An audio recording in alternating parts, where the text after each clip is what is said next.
right. Hi, everyone. Thanks for coming. As you know, I'm Dilyse Diaz, and we're going to do a workshop today, Success in Action. And I always like to get started with some funny jokes and some laughter. You guys have all had a long day, so as we go down, I'm going to just show you some cartoons. Username and password, please. Getting into heaven. I'm writing you a prescription. Do you want a longer life with less quality or vice versa? Well, I wasn't able to get you the house or the cars, but I wrangled her into giving you 50% custody of the hamsters. Nice.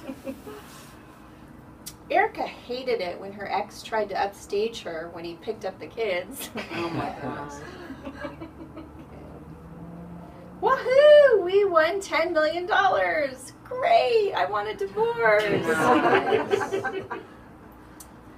This one's my favorite. You park like an asshole. Please don't reproduce. There's a condom. Nice. Alright. So, I believe for all of you that know me that when there's a problem, there's always a solution, and we just need to find it. And the fact that you all are here today shows me that you're interested in growing and thriving and learning more about how to live your best life. And that's what I'm all about.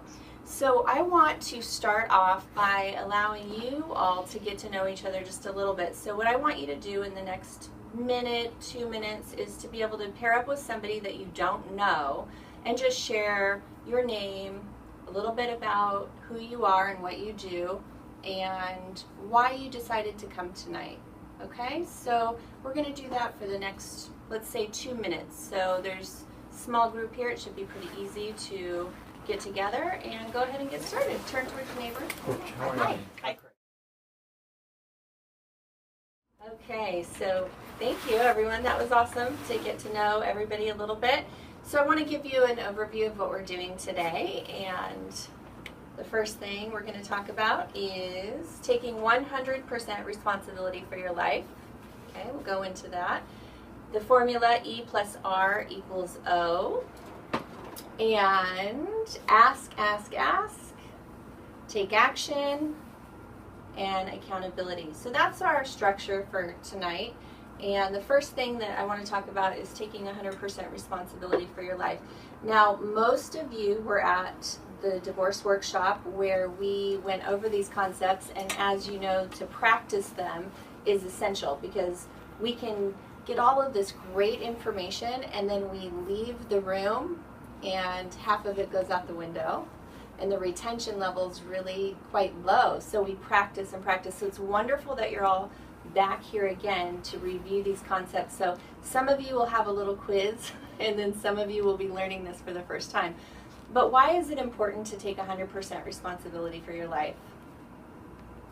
Because we love to blame and complain and make excuses. So why is it so important? Because it's easy to do. We all have exes in this room. And it's really easy to say, oh, well, you don't know my ex, and he's this or she's that. But what is so critical about taking 100% responsibility for everything in your life? Why? Throw some answers. You allowed it to happen. You allowed it to happen. That's great. Things you allow. We do allow everything, or we create everything, right? Oh, yeah, absolutely. There's always 50%, There's always something that we do, maybe 60, right? 40, or 80, 20, but there's always some sort of culpability. Okay. For yourself. All right. Thank you. It lets people know that you know and love, family, friends, that you may have impacted, know that you're accepting responsibility, and that lets them know that maybe there are some thoughts on their minds that they feel responsible in some way for maybe what you're involved in or what you're dealing with. Okay. And it lets them know that they're not, and you're accepting responsibility for your own actions. Okay. What is the value? Thank you. What's the value of taking 100% responsibility? Owning your life back. Owning it. Oh. Being able to move on.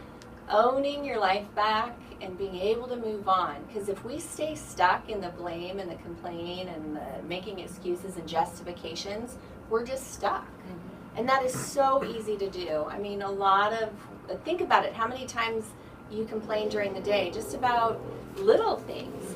So when we get into these big topics like divorce and exes and custody and frustration, it's so easy to get sucked into that blaming and complaining. So when we take 100% responsibility, we're actually saying, I can change things. I can change what I own. I own this problem. I own a part of it. So for instance, I got divorced 15 years ago, and it was not a good situation, and there was some abuse involved. And so I could say, well, in my situation, he was awful, or he was this, or he was abusive. But the reality is, if I don't address that myself and take 100% responsibility for my life, then I could just go on and basically get re-involved with somebody, probably pick the same kind of person, because I'm not being aware and taking ownership of my stuff.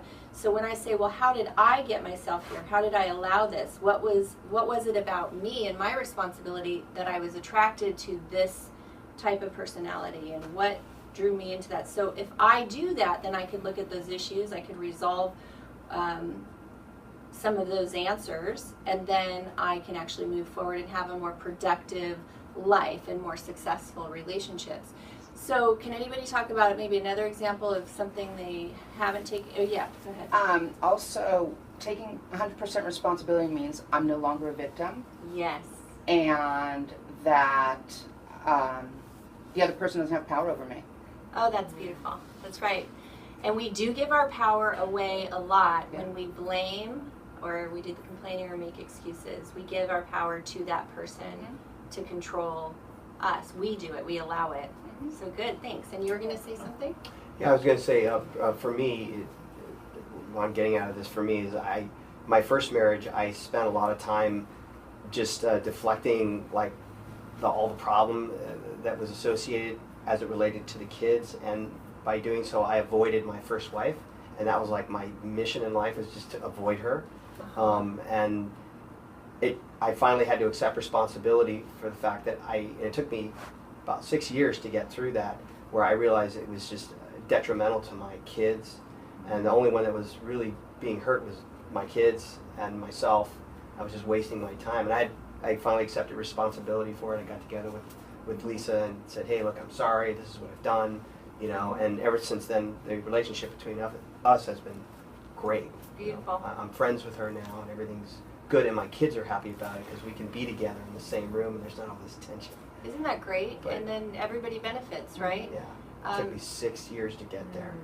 That's okay. Hey, it's got there. people Got take a there. got there. It's huge. You got there. It's huge. That's right. Because many people still cannot be in the same room, and they can't function together. And I the regret fact, it.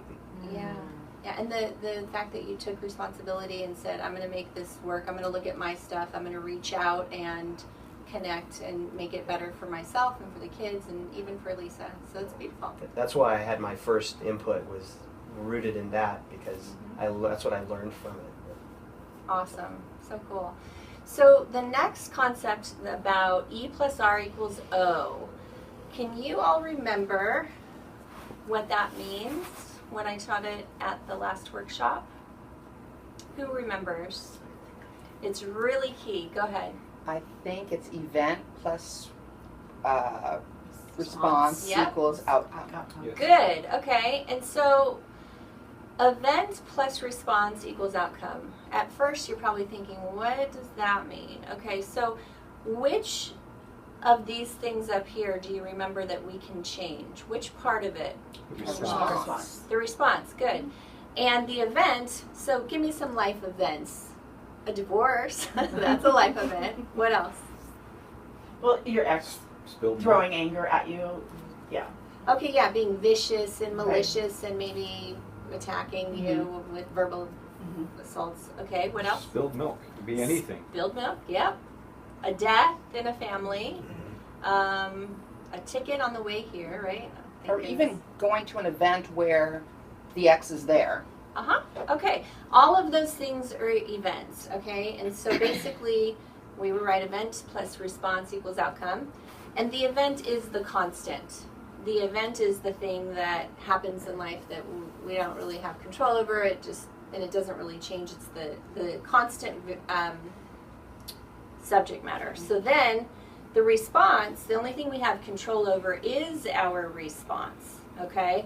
That's the part that's the variable that, depending on what our response is, will determine how we experience our life, the outcome of our life, okay?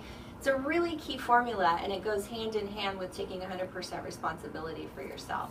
Because if you blame, for instance, the event of whatever happened, then your outcome's going to be not so positive, okay? Right. So what we focus on is our response, and that will dictate our outcome and how we're affected.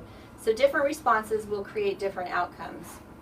So let's look at an event, okay? I was going over this concept with somebody, and I said, throw something out there that's been, difficult in your life. And she says, well, my mom has cancer.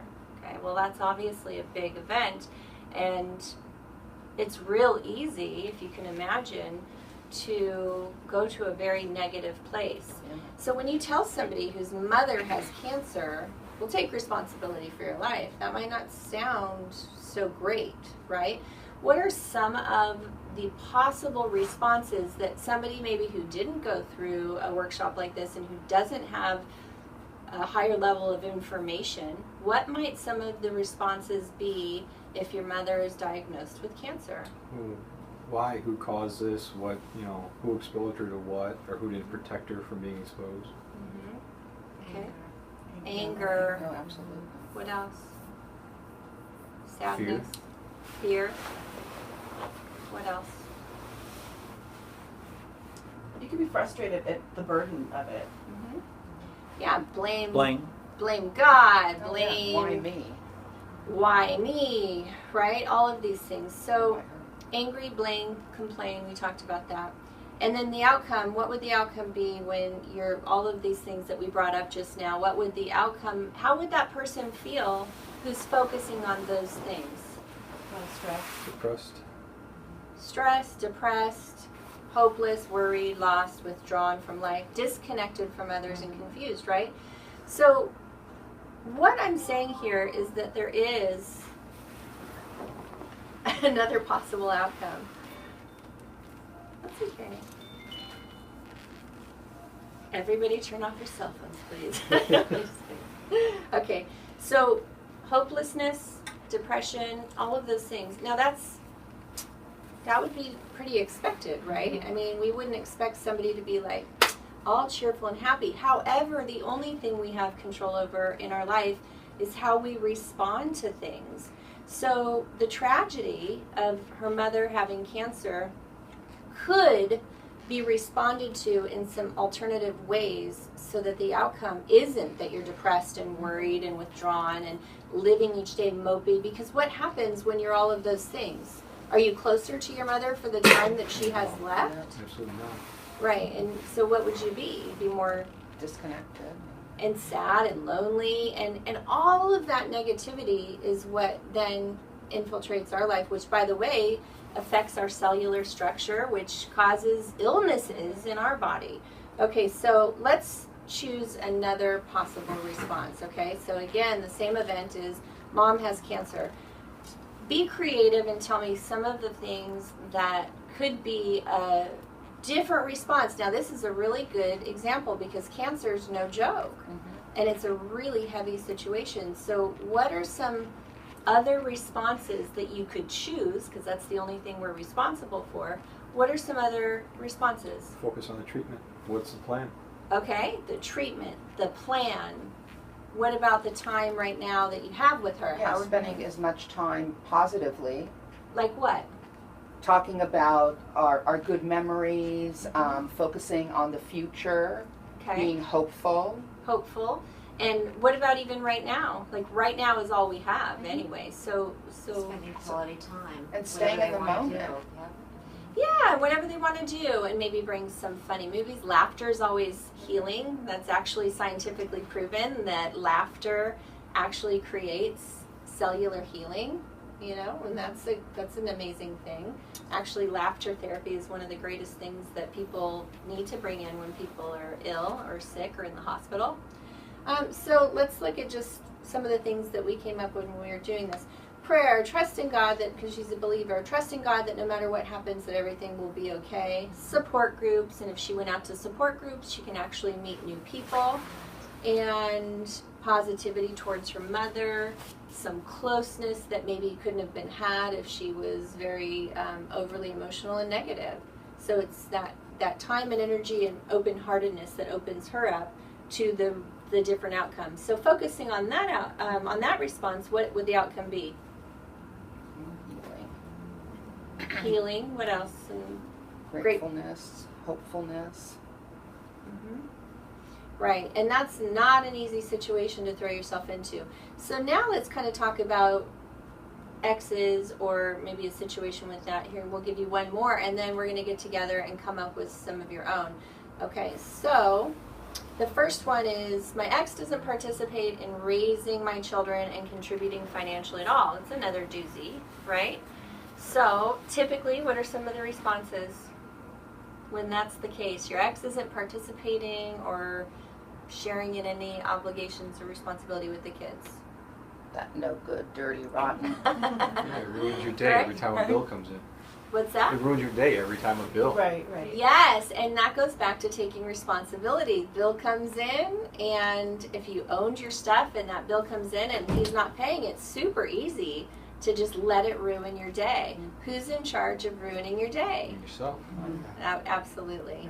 And it's so much easier said than done. And so really it's the mindset that we keep working on. That's why the 100% responsibility is so key.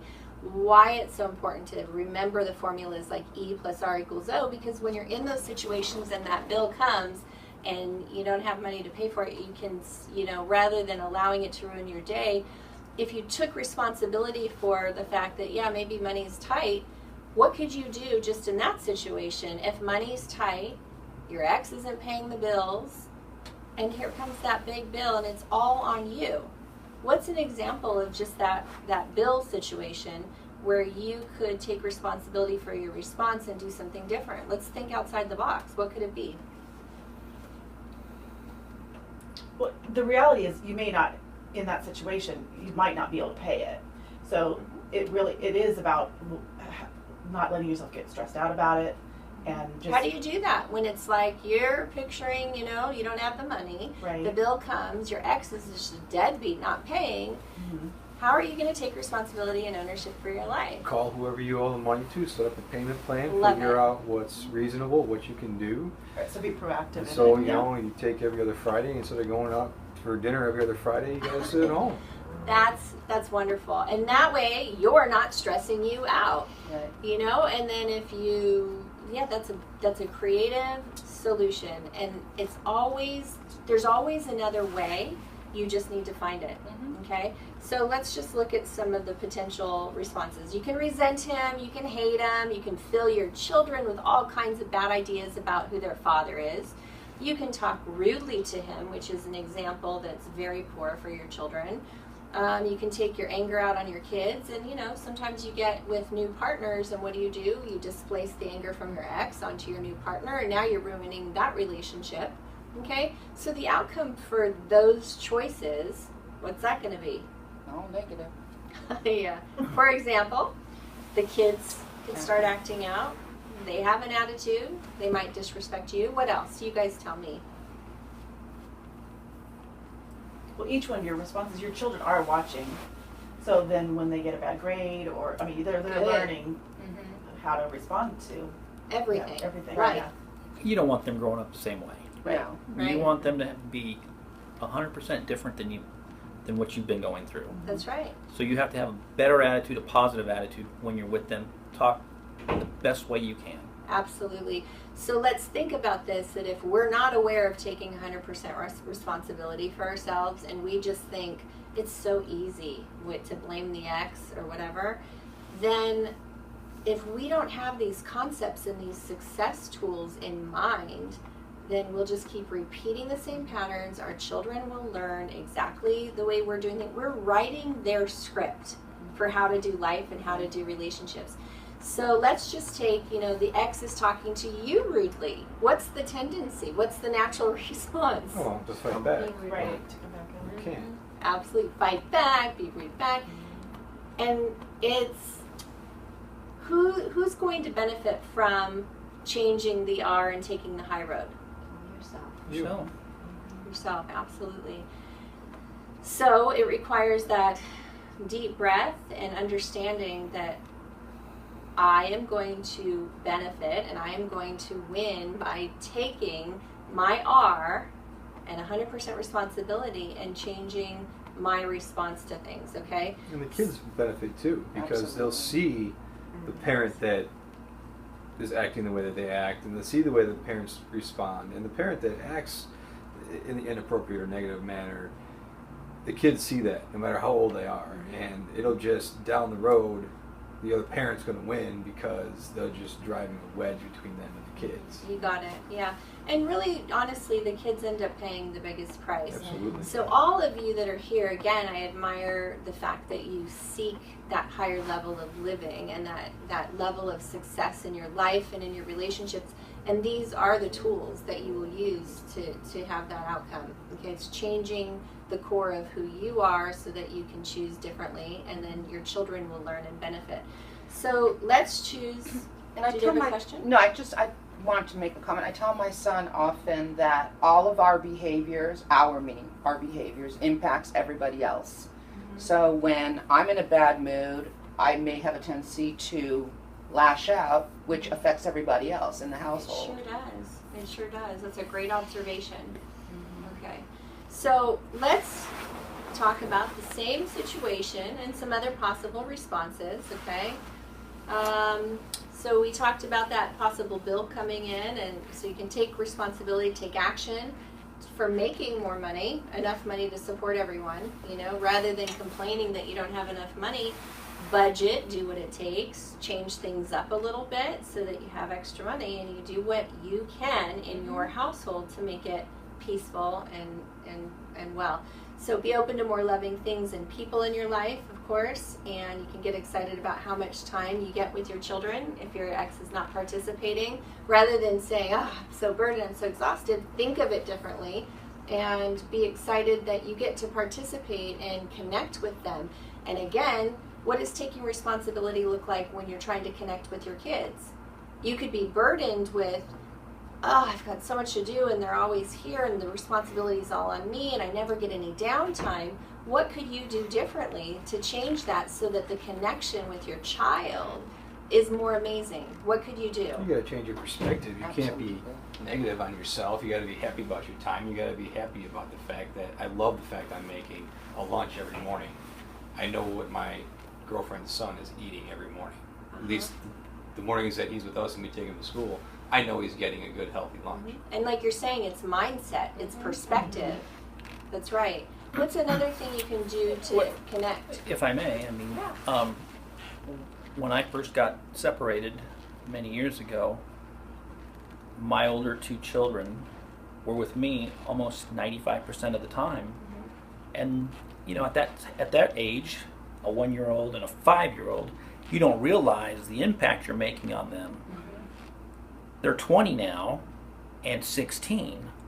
When there's a problem, who are they going to? They're coming to me. Yeah. When they want something, who are they going to? They're coming to me. When something good happens, the first phone call they make is to me. And I'm telling you, right? I love it. Yeah, absolutely. You know, at that point in time, you might be a little frustrated, but we're parents. In the long run, that's what we look for. What's the future for them?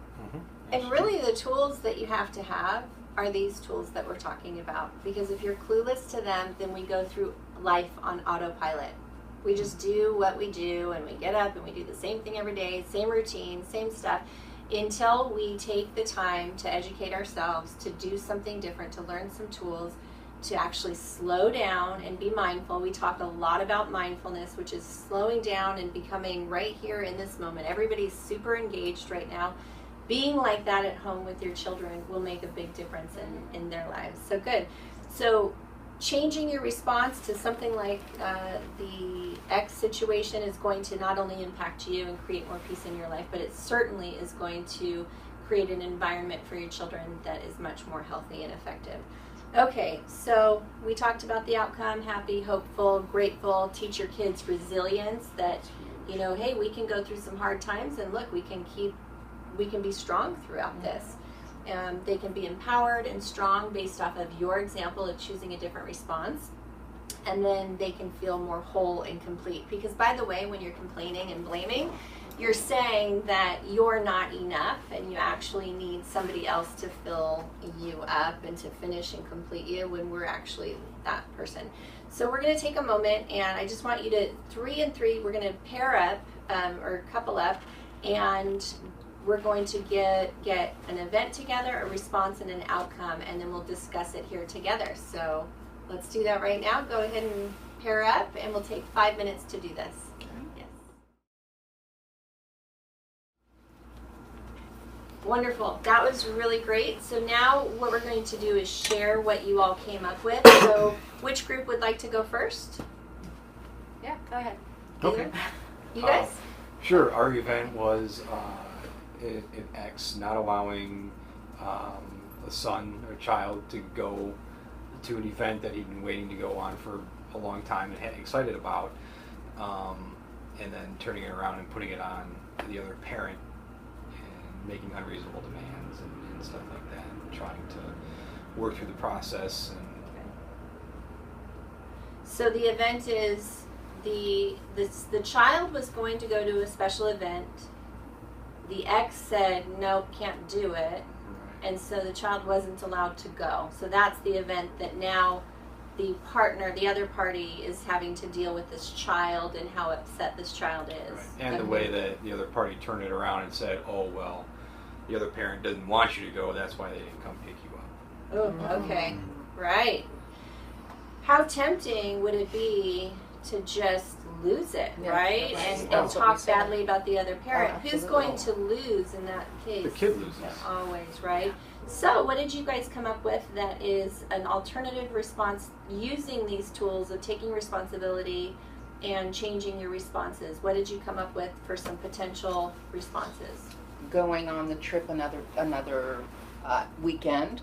Oh, that's a great idea. Okay, what else? Basically, telling the child that we'll do it another weekend, and maybe making them excited, like, hey, here's your new sleeping bag, and we're gearing up, getting Okay. excited about the event. Getting excited about the event, getting something new sleeping bag, and teaching the child. Well, I'm sorry, I'm jumping to outcome because that is going to change the outcome. Having this attitude. Anything else that you came up with regarding that? Being positive, Just being staying positive, and speak positive to the other parent. Now, let me ask you this: in that response, should that parent try to defend themselves when the child is saying, well, so and so said that you won't let me? What does that parent do in that case, in your mind? Cautiously not jump at the softball chance to annihilate the other parent. That's right. But just, approach it and say, well, that's not, you don't want to say, well, they lied, but you want it, well, of course I wanted you to go, and would have gotten the brand new tent, and look, we have Or all this maybe- stuff sitting here ready to go. Of course I wanted you to go. It just didn't work out this time, and that's why Or we're maybe back a to something. misunderstanding. Oh, this is maybe a misunderstanding on your dad's part, And you know what? The reality is there is some miscommunication and misunderstandings happening. So that's Sure. that's legit, and it's not throwing anybody under the bus. That's beautiful. So that child who is probably really upset to miss the event, using these new responses, these intentional responses, what's the outcome going to be? They're happier. They have something else to look forward to. Okay? And the child learns to be resilient and that there's a solution for problems. And Oh, you're I role love that. modeling that. There is a solution for problems because we're teaching them that the events are things like this happen in life, and we can handle them well and manage our emotions, and then an outcome can be fantastic. So not everything needs to go our way. Right. How fantastic would it be if all of the parents in the world dealt with children in that way and people in that manner, so that they realize, hey, I'm not entitled to everything, and everything doesn't need to go my way in order to feel okay. But you're actually teaching them that, yeah, this event happened, and now what are we going to do with it? Right. And all of what you came up with was wonderful and amazing. Good. You don't yell and scream and throw things and throw temper tantrums basically as an adult. That you whatever happens, you roll with it. Yeah, you you work fix it out. it, and there's a solution.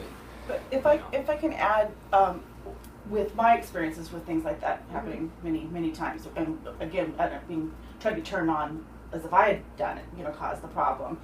We really, my son and I, he's 15 now, we had to work to a place where, but we had to be honest about really what happened, because I didn't want him to. It wasn't a matter of like putting blame, but in the beginning when he was younger, I would, oh well, it didn't, there was misunderstanding, and then he'd get in my face and say, no, that's not what happened. He knew his dad had done something on purpose. Mm-hmm. So it was an opportunity for us to talk, like, honestly, that even though someone who loves us, they might do things that aren't on our best interest, we're still going to love them, and we're reacting to that. So it's not just like, oh, something happened. No, someone did something to us. Absolutely. And acknowledging that, because I just wanted my son to realize, he's like, I went, the first 10 years of my marriage, thinking I would be made to think I'm crazy. Like, is this really happening? Mm-hmm. And I'm trying to have my son see things really how they actually are, and then respond to that. Just the awareness. Yeah, that really did just happen the way I think it did. Absolutely. And now I have to react to that truth. Mm-hmm. Mm-hmm. That's true. And I like what you said, that when you acknowledge some honesty, you still don't, your response isn't to throw that person under the bus as bad. Right. But to not say like the universe sent it our direction. It was, no, something actually was aimed at us here. Right. But this is how we're going to respond to it. Well, and I like what she said there. She used two different terms. The first time she said react. The second time, this is how we're going to respond. Mm-hmm. Yeah. And I spent a lifetime, 20 years in the service of I had to react. Yeah. And learning to unlearn that. And, right. And to take this step back in your response and go, I'm not going to react, I'm going to respond. Right. It's the same word, similar definition, but just two totally different ways of going about handling things. Because also in life, there are auto accidents, and there's people just driving into you. Right. Right. So you do respond. Well, honesty is super important, and especially as the child gets older and they can see what's happening, you help disentangle the confusion. Yes. But you don't throw the other parent under the bus under any circumstances. You do what you're saying, right. which is... No, he does it beautifully himself. And they do that. But, in this example, the child's 6 years old. Right. Okay, right. And see, I'm dealing with a 15-year-old. Yeah. They still know. They still know. They just don't have that ability to be confrontational about it as a 15-year-old. Mm-hmm. But they still know. Yeah. And that's why planning your response is so important, because it shows them, okay, this group of people can responds to things. Yeah. This person reacts. Mm-hmm. Yeah. And they know. Absolutely. They do know. That's very good. All right. Thank you so much. That was a great example, wonderful responses, and of course, showing empowerment in the outcomes. All right, this group, what did you come up with? Our event was newly divorced. We show up at the school for our 10-year-old child's play, and the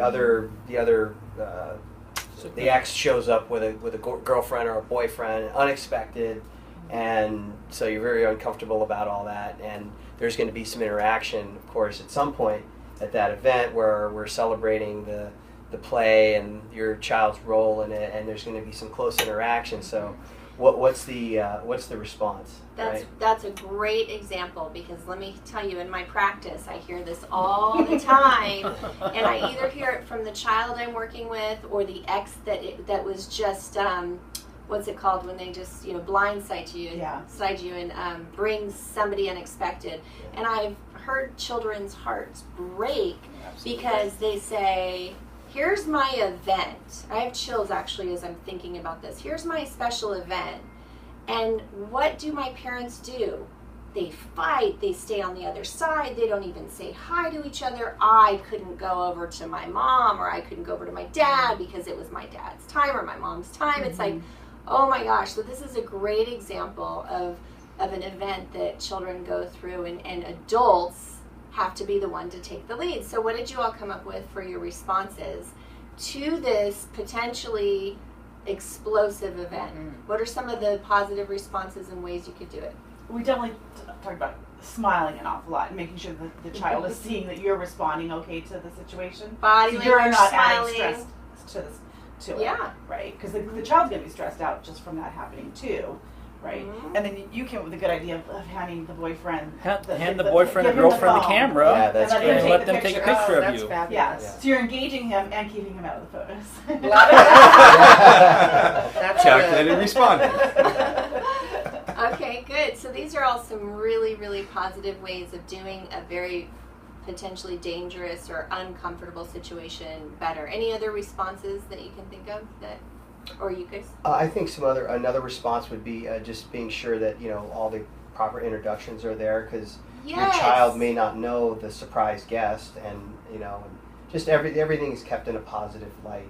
Because I mean, looking way into the future for your child, in the event that your child experiences a divorce, our reaction and our action there is going to, I guess, write their map, so to speak, for Yeah. the future by how we handle it and how we respond. So staying positive and finding creative ways to bridge the gap and make sure everybody's happy and cordial with each other just obviously Huge. benefits the child and benefits ourselves personally. 'Cause Yeah. I can tell you just personally, making that mistake is regretful for me, and you Yeah. can't take it back. Right, you So can't you undo just can't. it. You can't undo it. And the kids don't forget. No, they don't. They do don't. not. And, They don't. and, you know, And they it know. breaks Neither their the heart more than it ex-wife, breaks I'm sure you- whoever's. Yeah, they It absolutely does break know, their heart, like you were yeah. saying earlier, Yeah. they absolutely, they're in tune with it all. So. Yeah.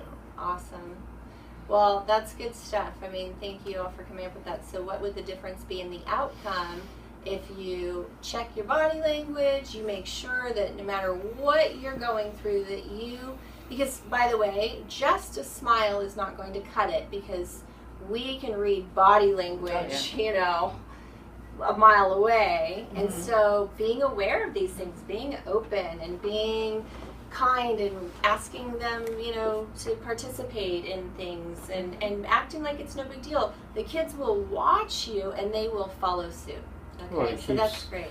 Having a positive reaction and interaction keeps the perspective in the child's mind of, okay, this is still my event. This is still about It's me. about them. Yeah, That day's right. about them. Yeah. So that's important. In situations like that, I had to remember that I had once loved this guy and created a child with him, so it wasn't always horrible.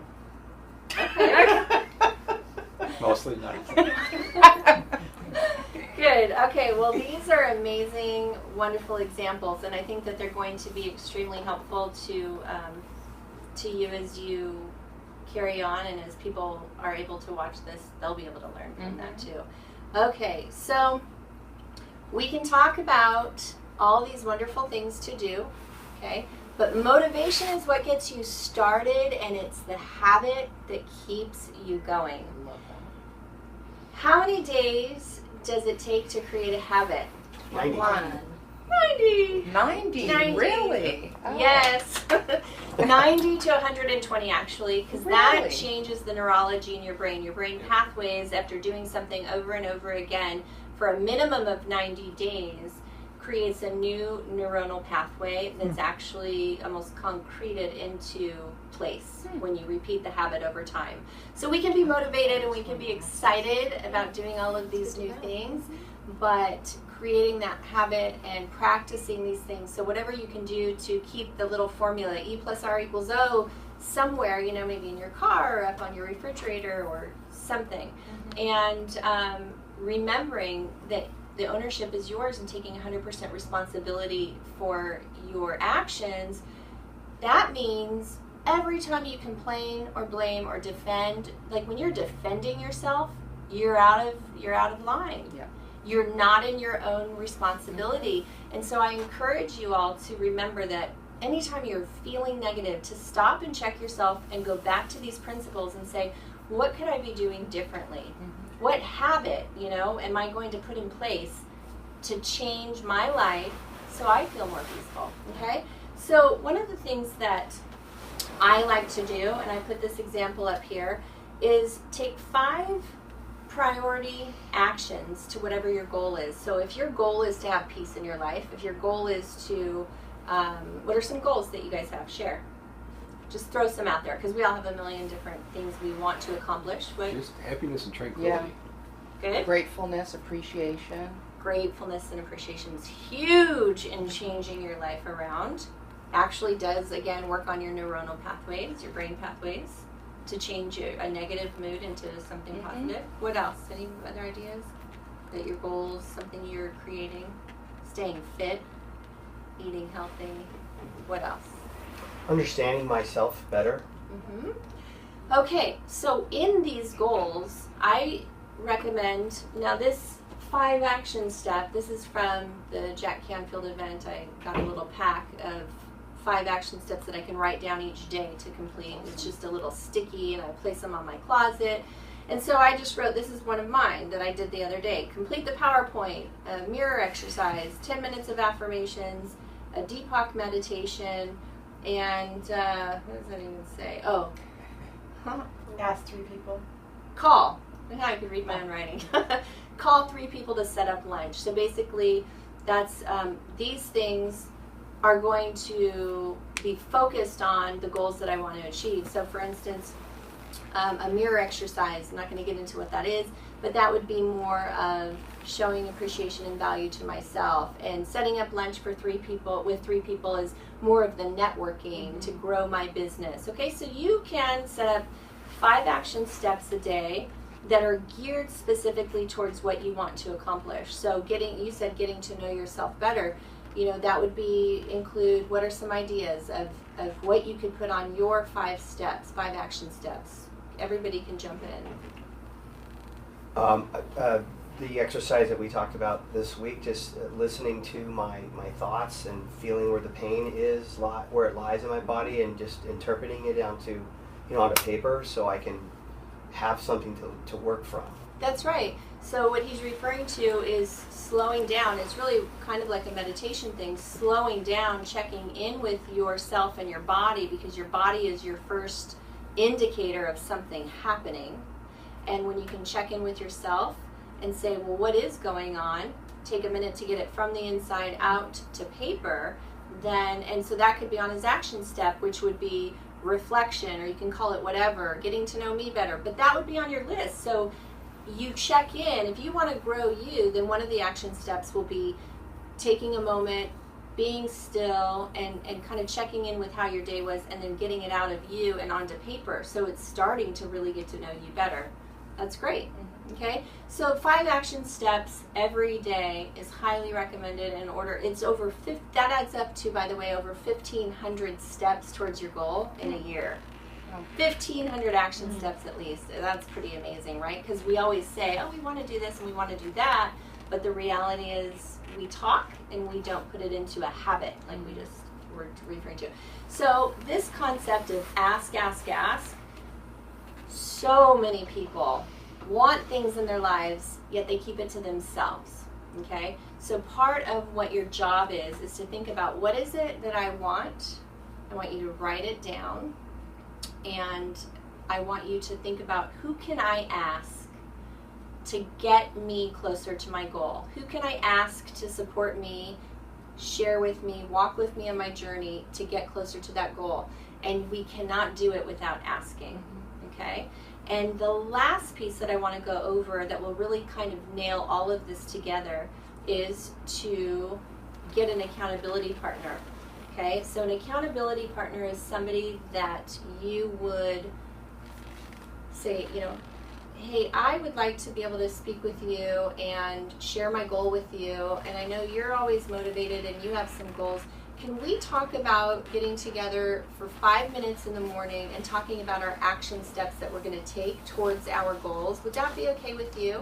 And then she would say yes or no, or I want to find somebody motivated who's going to check in with me and hold me accountable every day. Think about who in your life can do that, okay? And ask, and that's taking responsibility to actually get you closer to those goals. And believe me, with that accountability partner, they can ask you, how'd you do on those 5 things today or yesterday? And you have to be thinking like, oh, I'm accountable to somebody outside of myself. That's one of the key factors. So I want to leave you with this thought, that if you really want to do something, You will find a way, and if you don't, you'll find an excuse. And that's a Jim Rohn quote. So thank you all so much for your time and listening.